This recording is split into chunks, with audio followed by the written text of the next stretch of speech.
வணக்கம் மக்களே, அனைவருக்குமே பார்த்தீங்கன்னா வணக்கம். சற்று முன்பு கிடைக்கப்பெற்ற ஒரு அதிமுக்கியமான ஒரு தகவல் என்று சொல்லியாக வேண்டும். என்ன தகவல் அப்படின்றத அடிப்படையாக பார்ப்பதற்கு முன்பு நம்முடைய சேனலுக்கு நீங்கள் இப்போ தான் புதிய பார்வையாளராக இருந்தீர்கள் என்றால் மறக்காமல் நம்மளுடைய சேனலை சப்ஸ்கிரைப் செய்து கொள்ளுங்கள். வாங்க வீடியோக்குள்ளே போகலாம். பல கோடி ரூபாய் பணம் சிக்கியது. அதிமுகவின் முக்கிய புள்ளிக்கு சிறை. அதாவது தமிழகத்தில் தற்பொழுது பெரும் பேசுபொருளாக மாறி இருக்கிறது. அதிமுக நிர்வாகி ஒருத்தர் என்ன பண்ணிக்கிறாருன்னா, அரசு வேலை வாங்கி தருவதாக சொல்லி பல கோடியை மோசடி பண்ணியிருக்கிறார்.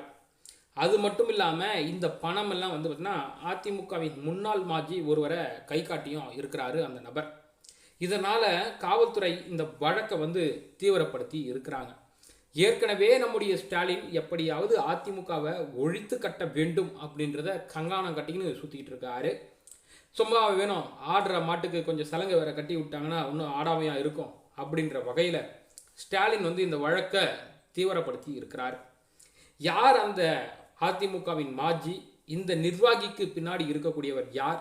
இவருக்கு உதவி செய்த காவல் ஆய்வாளர் யார்? அப்படின்ற அடுக்கடுக்கான கேள்விகளை முன்வைத்து தமிழக காவல்துறை தற்பொழுது விசாரணையை தூசி தட்டி வராங்க. ஏற்கனவே நம்முடைய திராவிட மாடல் என்று சொல்லக்கூடிய நம்முடைய ஸ்டாலின் மாடல் அரசு என்ன பண்ணியிருக்காங்கன்னா, அண்ணா பல்கலைக்கழக மாணவி வழக்கில் ஒரு சிறப்பான ஒரு ஸ்பீடு இன்க்ரீஸ் பண்ணி அதுக்கான தண்டனையெல்லாம் வாங்கி கொடுத்ததை நம்ம பார்த்தோம். அந்த வகையில் தற்பொழுது எடப்பாடிக்கும் அதே ரூட்டை கிளியர் பண்ணுங்க அப்படின்ற வகையில் சொல்லியிருக்கிறாங்க. என்ன ஒன்று, அதில் காப்பாற்றப்பட்டார், இதில் மாட்டிவிட போகிறார், அவ்வளோதான் விஷயமே தவிர வேறு எந்த விஷயமும் சொல்கிறதுக்கு இல்லை.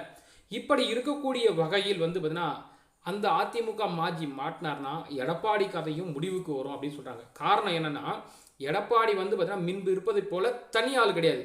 இப்போ எப்படின்னா அவருடைய 10 விரல்னா 10 விரலுக்கும் 10 அமைச்சர்கள் பாதுகாப்புக்கு அரணாக திகழ்கிறார்கள். யாருன்னா ஒருத்தர் தூக்கினா எடப்பாடியோட விரல் தூக்குற மாதிரி அப்படின்ற கான்செப்ட் பார்த்தீங்கன்னா இப்போதைக்கு திமுகவில் வச்சுட்டு இருக்காங்க. காரணமும் அதே தான். எடப்பாடி அதுக்கு முன்னாடி புரட்சி தலைவி சொல்லி ஜெயலலிதா இருக்கும்போது கட்சியிலேருந்து நீயா வேணாவா சிலுமிஷம் பண்ணியா தூக்குடா அப்படின்னு தூக்குனாங்க. எடப்பாடி அது மாதிரி செய்ய முடியல. காரணம், அதற்கான விஷயம் எல்லாம் ஊரறிந்த உண்மை. பார்க்கலாம் எடப்பாடி எப்படி அந்த அதிமுகவின் மாஜியை காப்பாற்ற போறாருன்னு. நன்றி, வணக்கம்.